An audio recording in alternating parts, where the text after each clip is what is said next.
This presentation is based on work done in 2021 by Caitlin Turner of LSU's Department of Oceanography and Coastal Sciences and Kimberly Russell of Bruker Nanoanalytics. Elemental analysis is a critical component of oceanographic research. It helps in the planning, protection, and restoration of the world's coastal wetlands. Extreme weather events, climate change effects, and harmful anthropogenic activities all play a part in the translocation of minerals and metals from their native locations. Elemental analysis is an important part of this research because it can measure nutrient minerals, heavy metals, and other elements of interest in soil, sediment, vegetation, water, and biological life forms. Battery-operated portable XRF is an especially helpful tool for elemental analysis because it provides fast, non-destructive measurements wherever and whenever they're needed. Oceanographic research to help protect coastal wetlands is necessary because these landforms help protect us from storm surge flooding, help control land erosion, improve water quality, and aid in the biodiversity of edible fish species. Extreme weather events such as heat waves, wildfires, earthquakes, tornadoes, floods, and major hurricanes can adversely affect the ability for coastal wetlands to provide these benefits. When these high-energy events occur, minerals, metals, and other elements contained in debris are forcibly moved by the event. And extreme weather events become more frequent and intensified with the increase in global warming. A rise in sea levels due to climate change can accelerate erosion and essentially cause the drowning of coastal wetland ecosystems, habitats, and biological life forms. Research vessels are used for multiple purposes, including field studies on the effects of harmful anthropogenic activities, including urban development, heavy industry, and crop or livestock farming.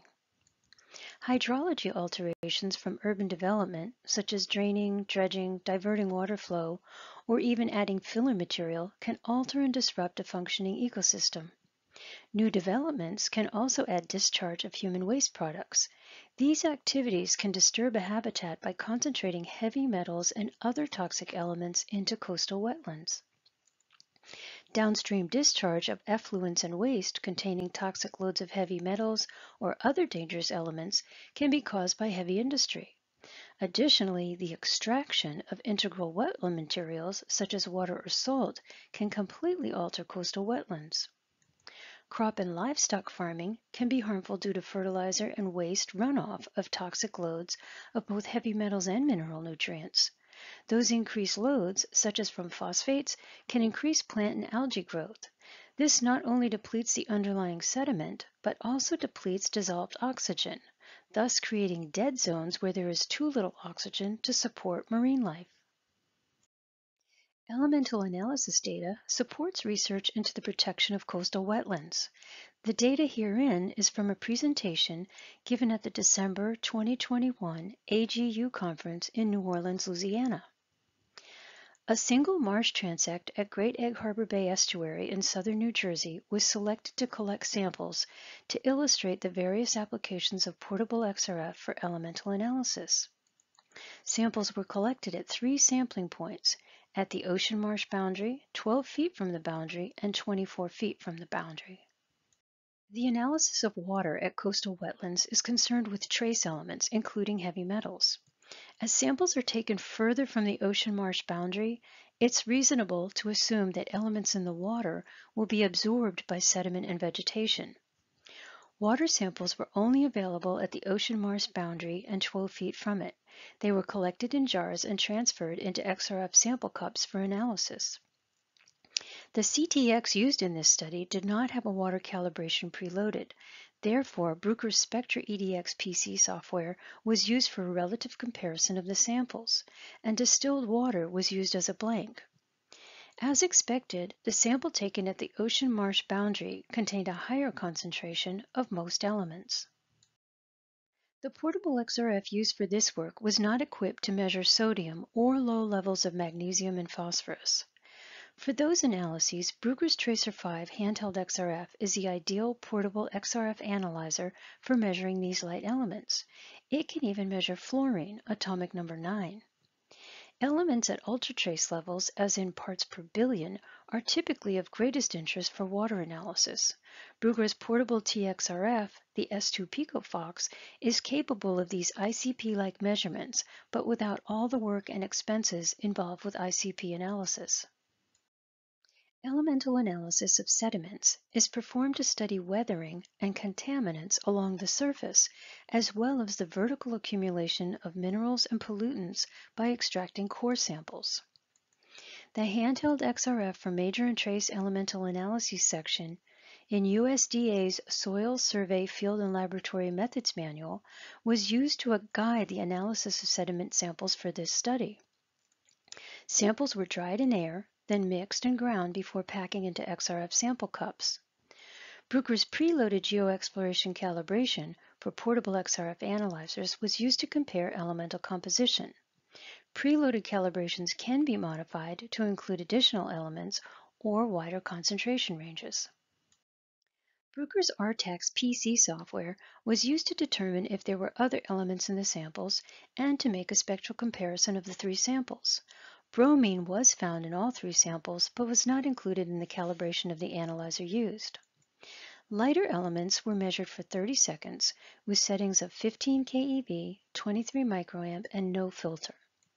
Mid-range metals were measured for 30 seconds with settings of 30 keV, 25 microamps, and a multi-layer filter of aluminum and titanium. And heavier metals were measured for 30 seconds with settings of 50 keV, 29 microamps, and a multi-layer filter of copper, titanium, and aluminum. A rise in sea levels makes the analysis of sodium, calcium, and magnesium especially important. Known concentration of those elements enable the monitoring of sodium adsorption ratios. Knowledge of SARs helps to determine corrective action of sodic soils, such as knowing where more gypsum should be added in order for calcium to displace sodium. Bruker's Tracer 5 Handheld XRF can measure sodium and therefore aids in monitoring sodium adsorption ratios. Elemental analysis of vegetation is performed to study the placement and translocation of heavy metals, mineral nutrients, and other elements along the surface and within root systems. Monitoring elements in hydrophytes, or wetland plants, is important because this vegetation is influenced by climate, hydrology, aeration, acidity, temperature, light, biotic factors, and human activities.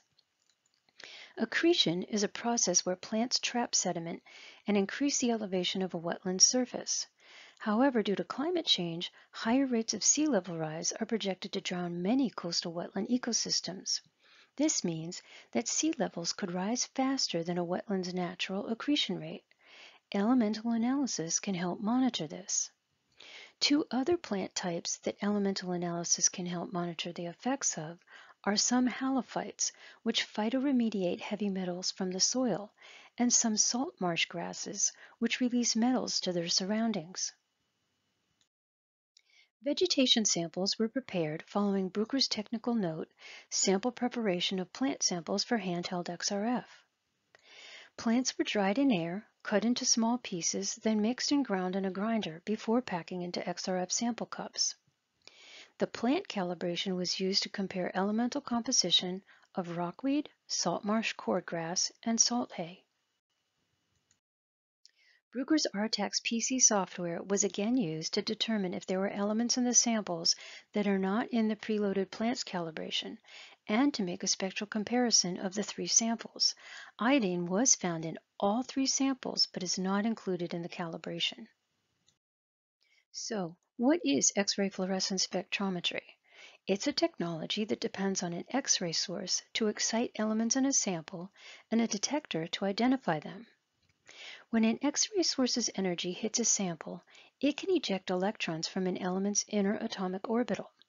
When that happens, electrons from the outer shell move into the inner shell voids to regain stability. During those transitions, the outer electrons generate energy characteristic of the element. These characteristic energies are the fluorescent X-rays of the element that was excited. For example, lead has a characteristic energy at 10.551 keV. How does the detector identify the elements? Well, it provides an elemental spectrum of the sample as peaks, which consist of the signature energies in keV along the x-axis and their intensities as pulses along the y-axis. For instance, in these spectra of the sediment samples, it identifies lead at 10.551 keV, bromine at 11.924 keV, zirconium at 15.775 keV, and so on. The way it determines the concentration of the elements is by using information from their peak intensities. The way it uses peak intensities to determine concentrations can be seen from these spectra of various concentrations of lead. When there is no lead, there is no peak at 10.551 keV. But as the amount of lead increases, the peak heights or intensities increase. A calibration is then created by plotting the concentrations of the lead in the reference samples along the x-axis with their intensities along the y-axis. So if you have a sample with an unknown concentration of lead, you can test it to determine the intensity of its lead peak. You can then use the calibration to determine the sample's lead concentration. For example, if the intensity is 1500 on the y-axis of this calibration, you can determine that its concentration of lead is about 575 parts per million. In summary, battery or AC-powered portable XRF analyzers provide fast and simple measurements of mineral nutrients, heavy metals, and other elements for coastal wetlands research. Off-the-shelf Bruker factory calibrations for samples, such as plants or sediments, are available. Modifications can be made to them, and custom calibrations can be installed on the analyzers. Results can be viewed as composition, spectra, and even pass-fail with user preset limits. All of the materials along with the analyzer can be secured in a backpack or Pelican case for convenient transport to wherever testing is needed. Thank you for taking the time to view our presentation. If you would like more information about Bruker's portable XRF solutions for oceanography and hydrologic science, please contact us at www.bruker.com.